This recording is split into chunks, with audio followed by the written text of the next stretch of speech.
एक बार श्री सनकादिक मुनि विशालपुरी बद्रिक आश्रम में जा रहे थे। वहीं पर नारद जी का आगमन होता है और वे देखते हैं कि नारद जी बहुत चिंता में डूबे हुए हैं।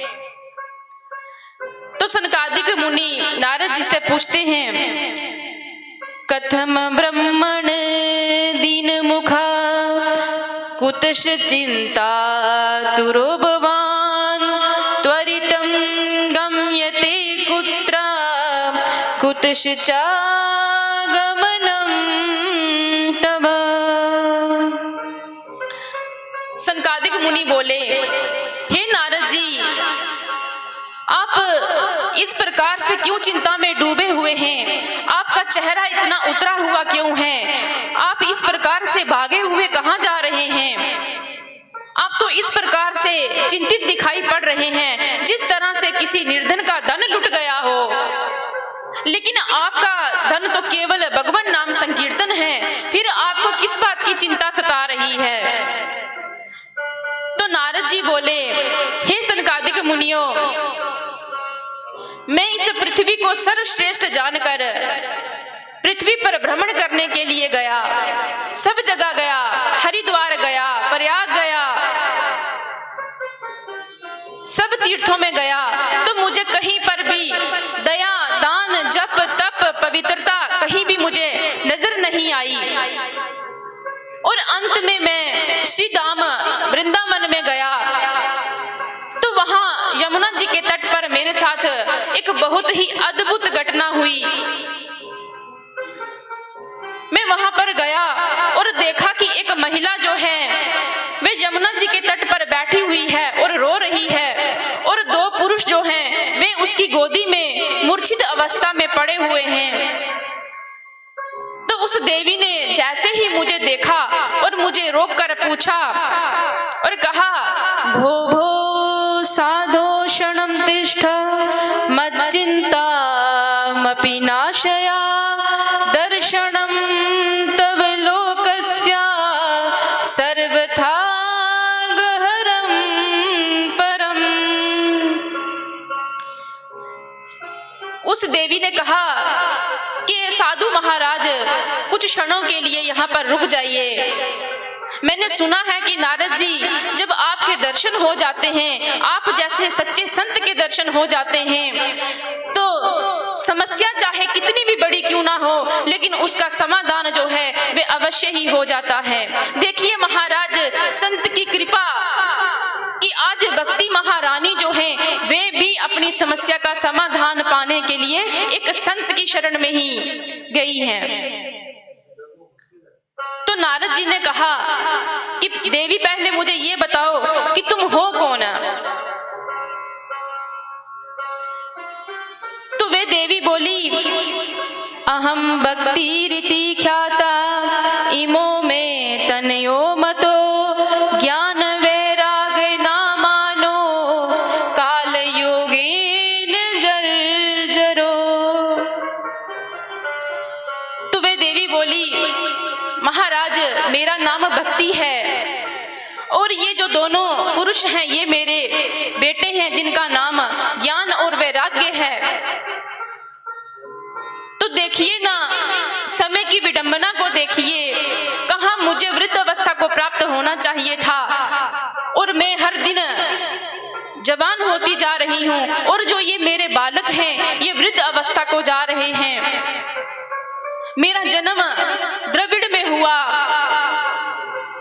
कर्नाटक में मैं जाकर थोड़ी बड़ी हुई, महाराष्ट्र में मैं कहीं कहीं पूजी गई, और गुजरात में आकर मैं नष्ट हो गई महाराज।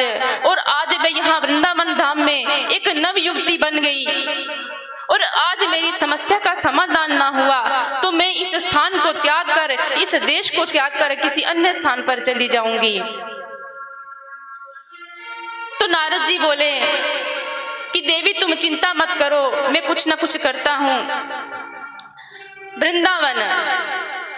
वृंदावन धाम,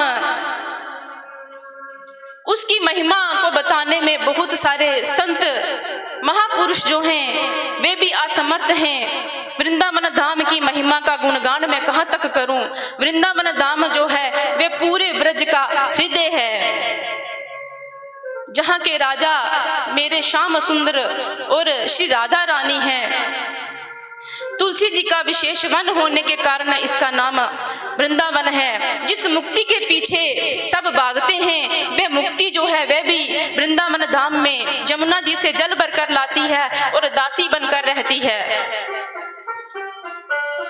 संतों ने, बहुत सारे महापुरुषों ने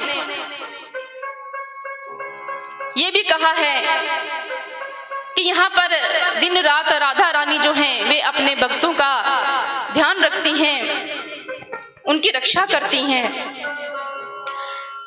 श्री धाम वृंदावन की महिमा आप एक प्रसंग से जान लेंगे।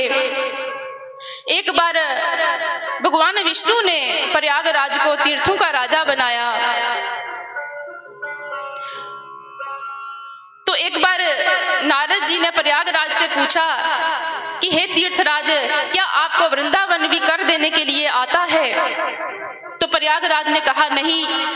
तो नारद जी बोले फिर आप तीर्थराज कैसे हुए? ये बात प्रयागराज को अच्छी नहीं लगी और वे निराश होकर भगवान विष्णु के पास आए और कहा कि हे प्रभु, आपने मुझे तीर्थों का राजा तो बनाया है, लेकिन आज तक मुझे वृंदावन कर देने नहीं आया। तो भगवान ने मुस्कुराते हुए कहा कि तीर्थराज, आपको मैंने तीर्थों का राजा बनाया है, लेकिन अपने घर का राजा नहीं बनाया। श्री धाम वृंदावन जो है वे मेरी राधा रानी की विहार स्थली है, जहाँ पर हम भी निवास करते हैं, वे श्री राधा रानी का घर है। ऐसी महिमा है श्री धाम वृंदावन की। वृंदावन धाम में प्रवेश करते ही मन जो है वे गदगद हो जाता है। धन्य है वृंदावन धाम, जहाँ पर भक्ति महारानी नृत्य करती है। तो नारद जी बोले, हे देवी, तुम चिंता मत करो, मैं तुम्हारी समस्या का हल ढूंढूंगा। तो नारद जी ने सभी वेद वेदांतों का पाठ किया, शास्त्रों का पाठ किया, गीता जी का पाठ किया। अब ज्ञान और वैराग्य कुछ क्षणों के लिए होश में आते और फिर से मूर्छा को प्राप्त हो जाते। इतने में आकाशवाणी होती है कि हे नारद जी, आप कोई सत्कर्म करिए। अब नारद जी परेशान हो गए, आश्चर्य में डूब गए कि दूसरा सत्कर्म कौन सा हो सकता है। अब उस सत्कर्म की खोज में नारद जी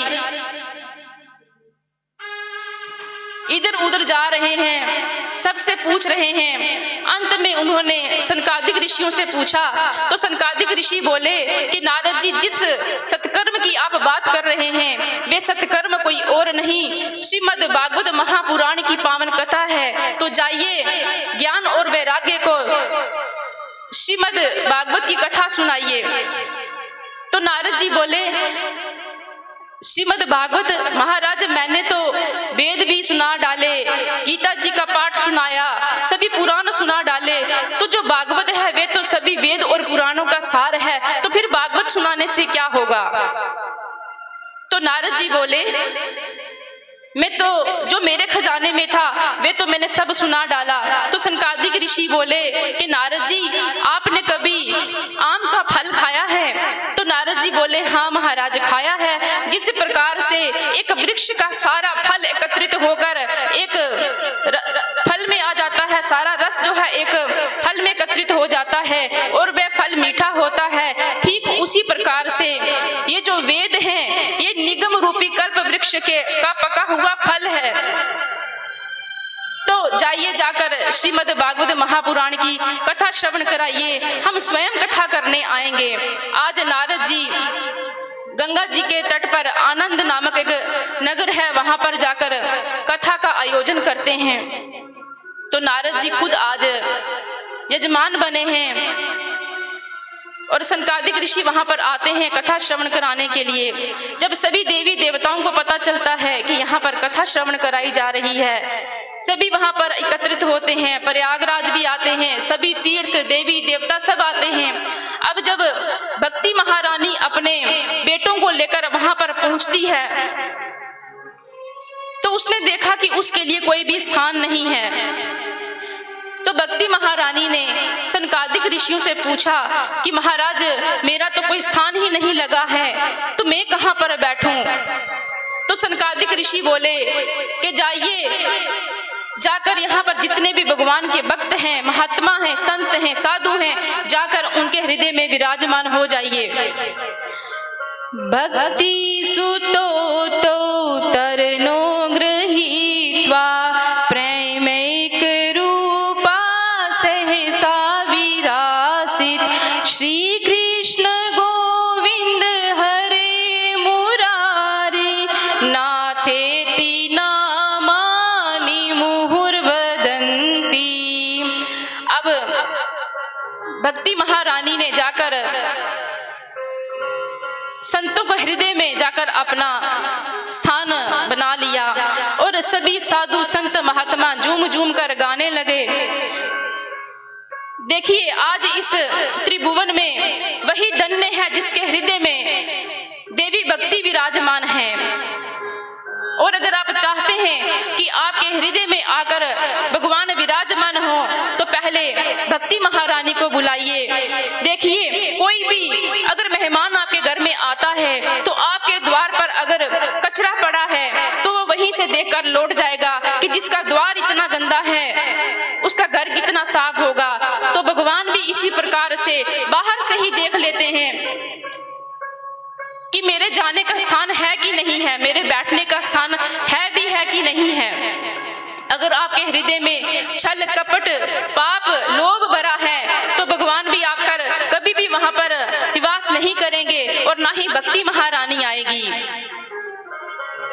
तो भक्ति महारानी को अगर बुलाना है तो अपने मन को ठाकुर जी के चरणों में लगाइए, तभी जाकर भक्ति महारानी आपके हृदय में प्रवेश करेगी। इस प्रकार से नारद जी ने भक्ति महारानी के दुख को दूर किया और ज्ञान और वैराग्य की मूर्छा को दूर किया।